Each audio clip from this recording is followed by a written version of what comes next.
I try to mix them up. I try to make them a little bit different every day, which is hard when you have so little to work with.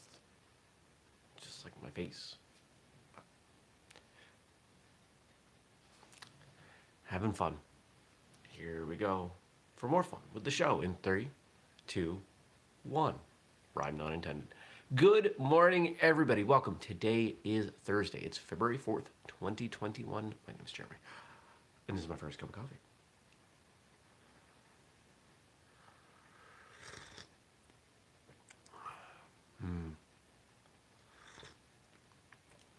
So I have to tell you, I am in the best mood I've been in a while. Why? Because I got to train a little bit last night with people. Because we got to call it work. So we kind of pushed the boundaries on some things. Filming. So I mentioned a couple days ago that there's a new project, kind of a side project. It will not be whistlekick branded. That I think I'm going to call it Jeremy Lesniak Martial Arts. JLMA. I don't know. I don't name things well. It's not my skill. And so reached out to a local friend with a school and said, hey, I'm looking for, my eye itches if you can't tell. I'm looking to do some filming. I could use you and maybe one of your students. Maybe you guys could help me out. And he said, yeah, I'm always down to help. So spent 90 minutes yesterday, a couple towns over, shooting some film with Mr. Nish Grout of Integrity Taekwondo and his student Lucas, and it was perfect. Lucas is a great kid, good martial artist. Nish is a good martial artist, and we had fun. More importantly, we had fun, and I presented 9 concepts in separate videos of things that I think martial artists either do wrong or look at wrong. Actually, I'm going to change that word. Would benefit from looking at and trying differently. Because I'm not, and I explicitly say it in some of the videos, I'm not saying that doing it differently is wrong. But so often we get into this habit where we train that the thing that we do is the thing that we were taught. We never think about, oh, does this make sense? Because we've seen in history and in science and in every academic and non-academic subject that there are myths, there are things that are passed down that don't quite make sense. So yesterday we went over,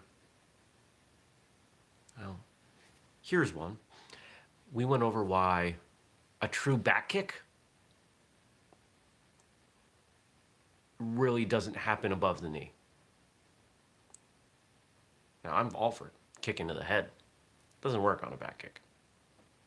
So we went through that. I explained the anatomy and physiology of it, demonstrated some things, showed it on a kicking shield, why it's such a dramatically different kick, etc.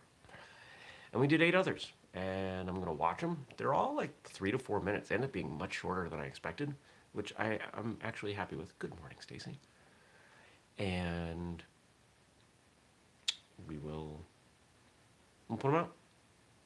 I got to rewatch them. Make sure I didn't do anything stupid. And we'll go from there. We'll see what the response is. I feel like 9 videos is enough that if the response is good, I'll do more. And I'll put some resources into it. If it's not, well, I bought that handheld gimbal thing and had some fun. That's it. Oh, and that thing, by the way, physically, the hardware is really good. The software that comes with it, it's awful. It sucks. I don't like it. But we found that we didn't have to use it. So. I always find uses for more audiovisual gear.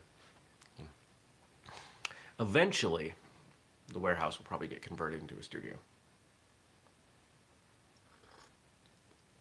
But we're not there yet.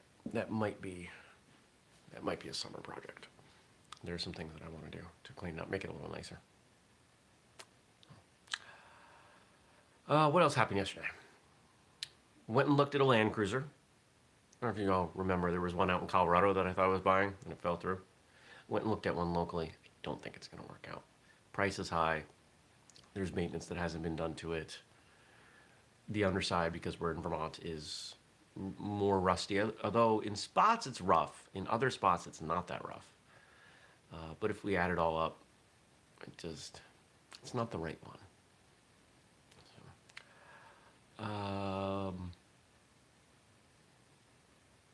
Did the books yesterday, client call. Yesterday was pretty productive, did some good stuff. And I've got several of my clients working on an effort for them. And there's a transaction that happens, not a sale, but something that they're having done. And just those emails were pouring in here. So it's forget about the specifics. What is nice is seeing when your advice is taken and it leads to benefit. And that's what I'm pumped about. I'm seeing, true tangible benefit from my students, my clients.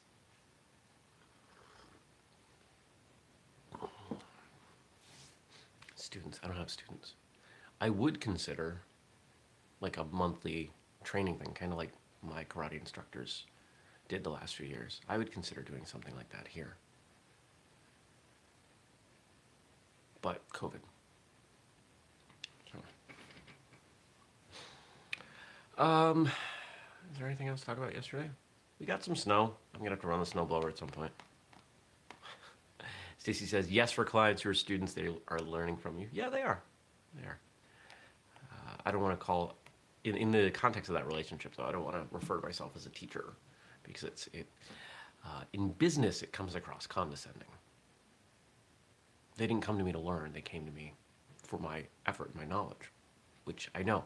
It's kind of the same thing, but semantics matter. So I'm gonna have to run the snowblower at some point. Fortunately, the car can get through it because I don't have time to do it today, and I don't really have time to do it tomorrow. So, yet another chore on the list for the weekend. Run the snowblower. What else happened? Going to visit a client today. We're going to shoot some video, work some stuff. I talked about this client last week that we had a call, and they were depressed. And good part of the reason I'm going over is to see if I can help shake them out of it. It's like a professional depression. So I think I can help. Find a way to help. Then I'll probably go to the gym. Got some calls this morning. We're on track. We're doing well. Things are going well.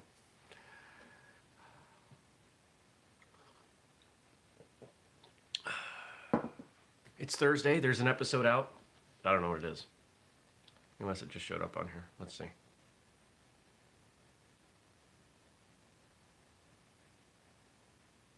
Nope. Hasn't uploaded yet. Whatever episode 577 is. That'll be out in a moment. I wish Julius got these out like just a few minutes earlier. Usually they're scheduled. So who knows what's going on. That's okay. You all subscribe anyway. I'm sure you better subscribe. If you don't subscribe. All right. Well, let's see what you gave me to talk about. Let's talk about things. I've got 5 quotes here, some from Frank and one from Stacy. Let's do Frank's first. Today we look at the poet laureate Amanda Gorman. We've been reviewing the words of famous people who happen to line up with Black History Month. You thought I forgot there for a second, didn't you? If we're to live up to our own time, then victory won't lie in the blade, but in all the bridges we've made. That is the promise to glade the hill we climb. Victory won't lie in the blade, but in all the bridges we've made. I can't think of a better, I'm crossing punctuation there, but I can't think of a better line for where we're at in the world right now. You can think of the blade figuratively. No, I guess the two ways I'm going to use it are both figurative. You can think of it in terms of attacking people, being nasty, angry. And you can think of it as cutting people away, cancel culture, just being dismissive. I don't like what that person has to say, so I need to exclude them from my life. There are times when that's necessary. But it's become so common that it's sending us in a path where we won't have a single country anymore. We literally will fracture this country into multiple distinct entities. Maybe it'll be states, maybe not.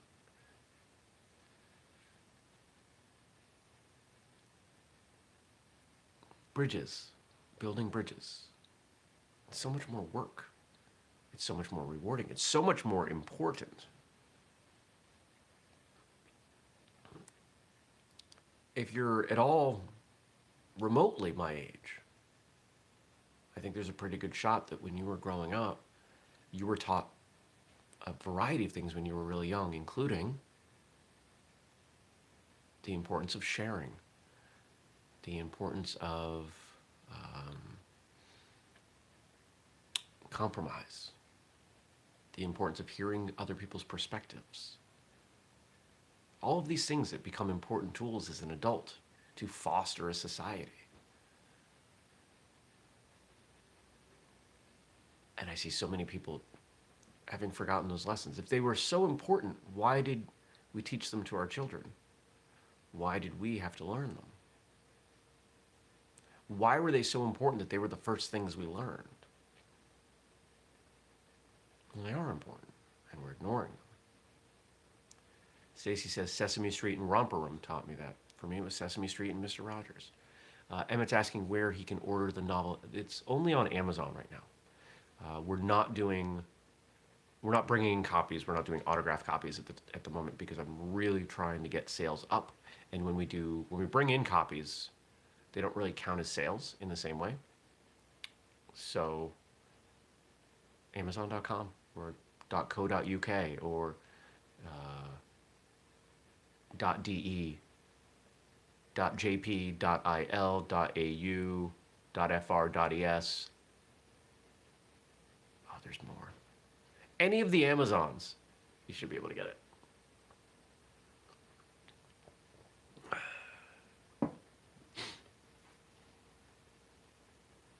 You've all heard me talk about this before. And this is something, if I had a martial arts school,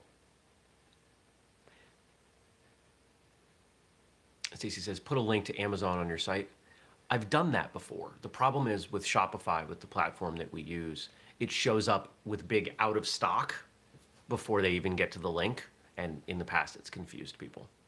So we're not going to do that. Oh, well.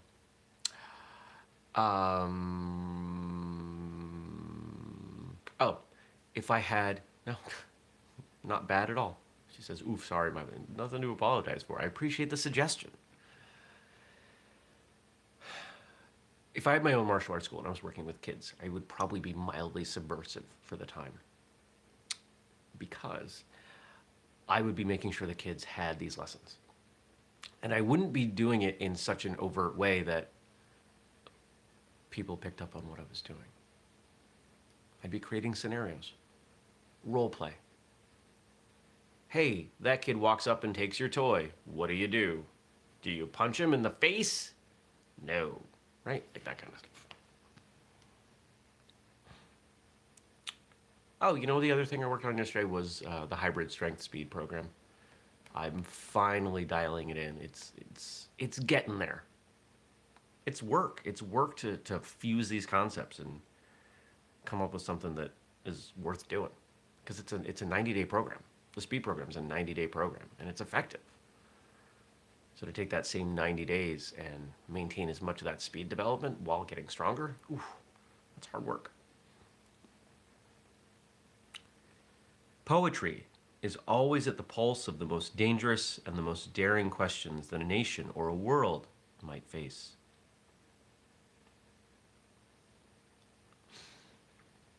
I like poetry. To me, poetry is expressing an idea and caring about how it, not only what it says, but how it says it. It's making sure that the words sound good. And I suspect, and Stacy has not only read but edited the book. I'm curious if she picked up on this. That was a priority in writing the novel. When I went back through and I did my edit before passing it on to others, I read things out loud. That is part of my editing process. I needed to make sure all of those sentences sounded good. And at some point when I record the audiobook version, you'll probably be able to hear it better. I don't just want to convey an idea. I want to convey an idea in an articulate way that the arrangement of the words and the sound of the words furthers the idea. And this is something that I'm going to guess I've picked up on this, that this is important to me because of my love of rap music, hip hop.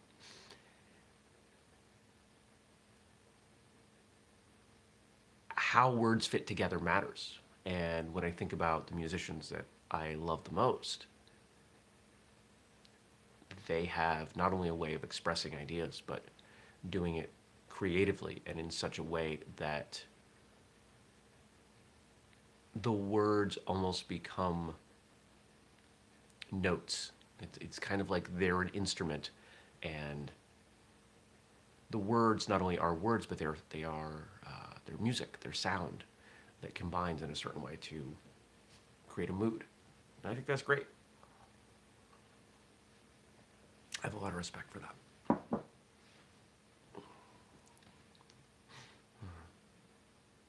I don't think it's snowing right now. It might be. It snowed like a little bit all day yesterday and the day before. Poetry and art in general means showing up with your best self, and whoever that may be. That in and of itself is beautiful. The more that we can bring our authentic selves with hope into the moment, the more that moment will show up for us. Sounds like training to me. The more that we can bring our authentic selves with hope into the moment, the more that moment will show up for us. Poetry and art in general, martial arts, means showing up with your best self. That is as descriptive a recommendation of how to approach training as I've ever seen. Show up authentically. It's okay to go to class when you're upset or sad or angry. It's okay to go when you're scared or hurt. All these things are fine. You have to make sure that you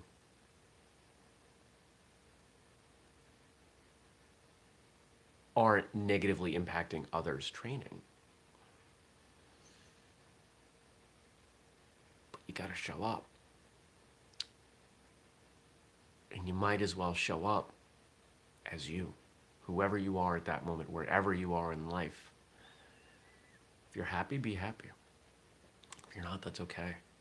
I remember when I had a school, there were days I was happy, there were days I was sad, angry, fearful. And I had to check my whatever at the door because my students deserved that. And I do the same thing now. When I put on my whatever, my gi, my dobak, whatever I'm wearing, when I put on that uniform, my pajamas,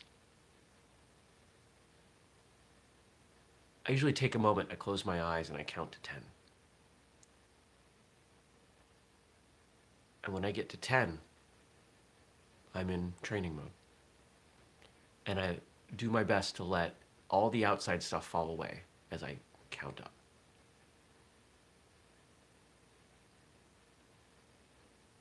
When I'm done, I open my eyes, I step out the door. It's all gone. Whatever the problems are, whatever the frustrations, the pain, they'll be there when I'm done. I can come back to them in a couple hours. Sometimes it's just nice to put stuff down for a little while.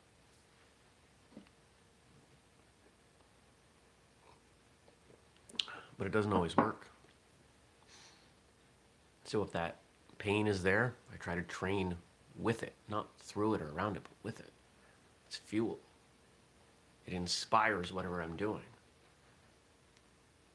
This is where I think forms become grossly underrated. I can do a form happy. I can do a form angry. I can do a form sad. It's a performance. It's a dance. It comes through. And if you are an observant person with some skill in martial arts, you can probably see the emotion in people. It should be there. I've done forms in competition where I've had tears. Not because I've been sad, but because I've been so tapped in to the emotional side. I just let it through. It's powerful. I'm so glad you brought up the last time. I'm so glad you brought up the last line. Hope isn't something that we ask of others. It's something that we have to demand from ourselves. That was Amanda Gorman in an interview with Anderson Cooper. Hope isn't something that we ask of others. It's something that we have to demand from ourselves. Hope. Hope is the most important thing. Maybe not. Hope is one of the most important things. Because what happens when hope is removed? Hope for growth, hope for the future, hope for more, hope for better. Danger. Danger comes when hope is gone.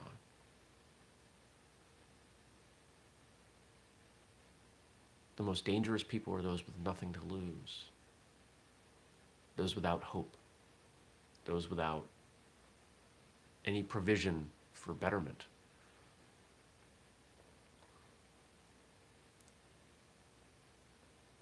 This is why punishing crime,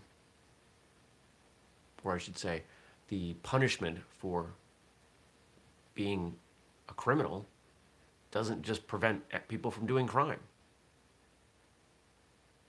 Because it ignores the psychology. Now, I'm not suggesting that we don't have laws or anything. It's a much, unlike many people, I'm not going to say all you have to do is this, because it's a complex situation.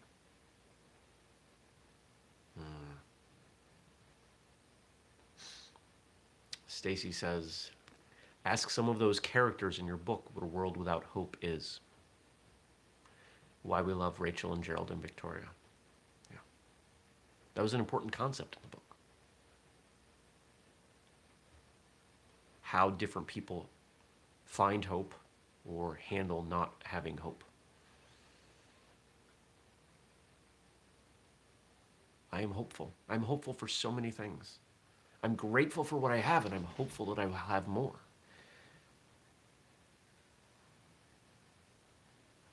Yeah. More coffee.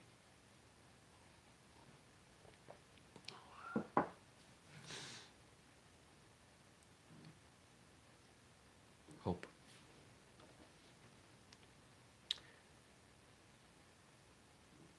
And a completely different direction, but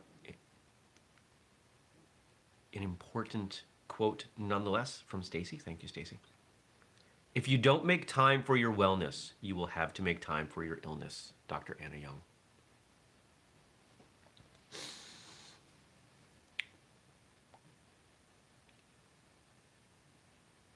We live in this very interesting time. I mean, this is a weird time. And I'm not going to speak specifically to COVID, because it is such a charged subject. So please permit me, as I say these next things, to put that aside, okay? Let's think more generally, okay? Let's think about health as a concept. We have a lot of people who complain about their health. They complain about what their health care costs. They complain about the time it takes to go to doctors. They complain about the availability of doctors. They complain about many things, and I think they have a right to. But so many of those same people invest no time and no money into their health. They're willing to spend it on their illness, but they won't spend it on their health. And what I find interesting is I get lectured from people who mean well, people my age and older, about the fact that I don't have medical insurance. I'm not saying I wouldn't get medical insurance. I'm saying that I think the cost of medical insurance for what is likely to happen to me is silly. Remember, insurance is a business model where they have to take more than they pay. Wouldn't work out, right? I think we can all agree on that. So you look at me as a very healthy 41-year-old man who exercises frequently, doesn't smoke, doesn't drink heavily, and invests a tremendous amount of time and energy into remaining healthy. I'm a great bet for them. So why am I going to spend $500 a month on medical care with huge deductibles, or I should say medical insurance with huge deductibles, for things that statistically are so unlikely to happen to me? I'm not, so I don't. And the people who lecture me on this are not healthy people. They're people who would rather spend the money on the medical insurance and the time on going to the doctors when they're ill rather than being preventive and proactive. They're people who spend money on crummy food. They sit at a desk all day. They don't exercise. They don't walk. They don't go outside. They've become domesticated.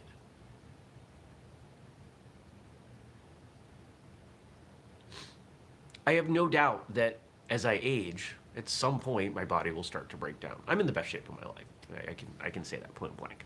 And I've been able to say that since I was about 28, 29. I've continued to find ways to get healthier as I've learned more. But I am likely to be one of those people at 80, 90. I would love to, I believe I will live beyond 100. That is my plan. And I'm going to be one of those people that people look at and go, wow, he's in great shape. And then one day, I'll just not wake up. That's how I think I'm going out. Because that's how I want to go out. I'm not going to get sick. I refuse to. Jeremy, you don't have... Yes, I do. I absolutely do have control over that. Not complete, but plenty of. And so this is the difference. If you invest the time, the energy, the money into being healthy, you will remain healthy. If you don't, you won't. We had a couple comments come in. Emmett said, this is going back to the other quote, there's a lot of belief with kids that positive reinforcement is more effective than the negative punishment. Treat society better and crime may drop. Just a thought. I completely agree. And he also says, I sell health insurance for a living at the moment, or at the minute, LOL, and couldn't agree more. Prevention is less important to people than the cure when it goes wrong. And unfortunately, our entire Western medical approach is reactive. Reactive action, reaction in martial arts is always slower, right? Would you rather get out of the way, be out of the way before the kick comes, or would you rather wait for the kick to come and then try to block it? Which one is more likely to succeed? Not being there in the first place. I'm happy that we have Western medicine. It's done wonderful, wonderful things, but it's also done terrible things. No one's ever going to care more about your health than you. If you set the bar low, nobody's going to set it higher for you. The doctors, think about it this way. Think about the people in your life. Do you care more? Let me say it a different way. Have you ever had somebody in your life that didn't care about themselves, that didn't care about, let's say, their health or their finances? How exhausting is it to try to care for them? Now imagine you're a doctor where day in and day out, that's what happens. I'll write you a prescription. I'll send you to a specialist. They're exhausted because nobody's bringing any energy. To circle back to the beginning, because they're not showing up authentically and presenting what matters to them. They have resigned themselves to, oh, I guess this is what happens. Oh, I hit 30, I hit 40, I hit 50, my body's falling apart. If that's how you want to live, sure. There's a guy at the gym that I've noticed I think he said he's like 51, 52. Guy bench presses like 300 and something pounds. Super strong. Seems like he's in great shape. His wife's there too. She seems like she's in great shape. They've got a daughter who's probably 18. And she's learning all these habits from her parents.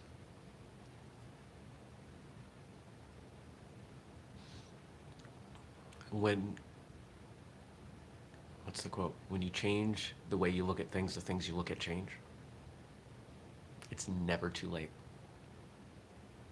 Every cell in our body is made up of food, water, light, and air. You can adjust. All right. That's enough preaching for a moment. Thank you. Thank you for watching. Thank you to Stacy, to Frank for leaving quotes. Thank you to Sensei Emmett for watching, leaving some comments live. Excuse me. Come by live. We have some fun. It's a great way to start the day. We talk about martial arts. We talk about other stuff. So subscribe, turn on notifications every weekday, 6:30 a.m. U.S. Eastern Time. Grab yourself a mug at whistlekick.com. Use the code FirstCup15 or support the Patreon. Yeah. Go check out today's episode of Martial Arts Radio, which maybe is here now. Oh, fine. Whatever. My tablet's being dumb. It wants to take a picture. I don't want to take a picture. I'm going to go do some work. Thanks for watching. I'll see you tomorrow. Take care. Peace.